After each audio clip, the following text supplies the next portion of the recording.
হ্যাঁ, চলুন তো আবার শুরু করা যাক। গরম কড়ায় তেল দিয়ে শুকনো লঙ্কা দিয়ে দিলাম, লবঙ্গ,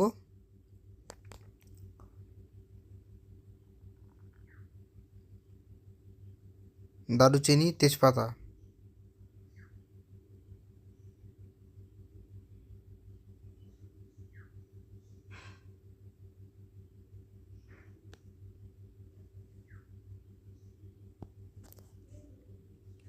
তারপর একে একে লঙ্কা গুঁড়ো, হলুদ গুঁড়ো,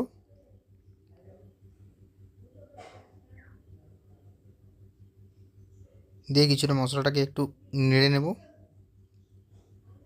আর তার সঙ্গে আদা কুচি, রসুন কুচি।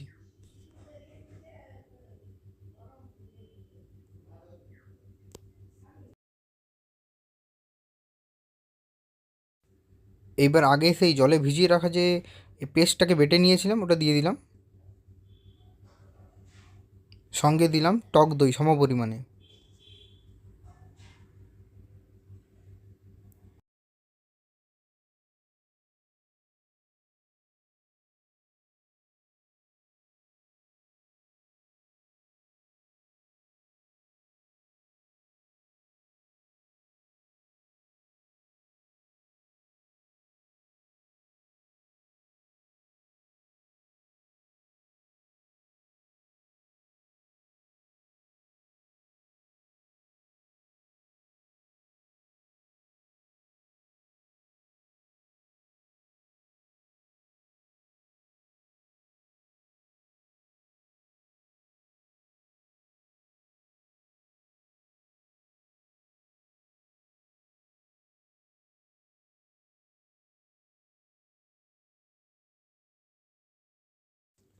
ভালো করে মশলাটাকে একটু কষিয়ে নিতে হবে তেলটা ছাড়া পর্যন্ত।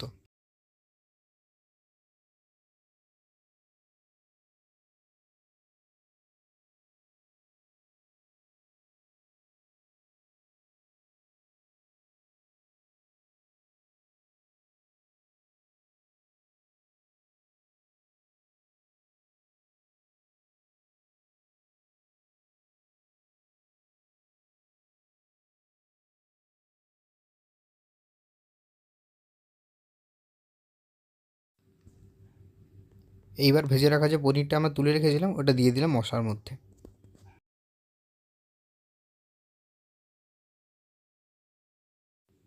পনিরটা মশলার মধ্যে দিয়ে দেওয়ার সঙ্গে সঙ্গেই নাড়তে হবে খুব হালকাভাবেই, যাতে পনিরটা না ভেঙে যায়।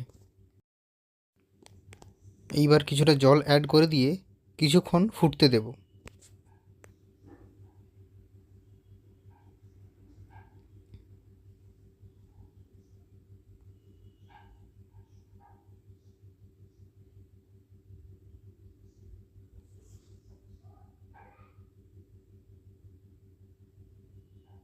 একটা ঢাকনা চাপা দিয়ে দিলাম যাতে ভালো করে একটু সেদ্ধ হয়ে যায় মশলাটা।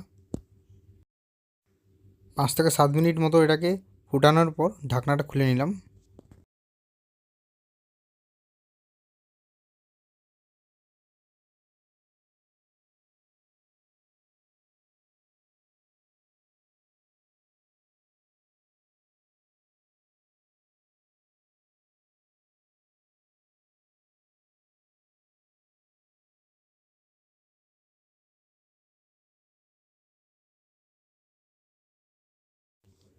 ব্যাস তৈরি আমাদের দই পনির। কিছুটা গরম মশলা অ্যাড করে আমরা ভাতের সঙ্গে পরিবেশন করতে পারবো।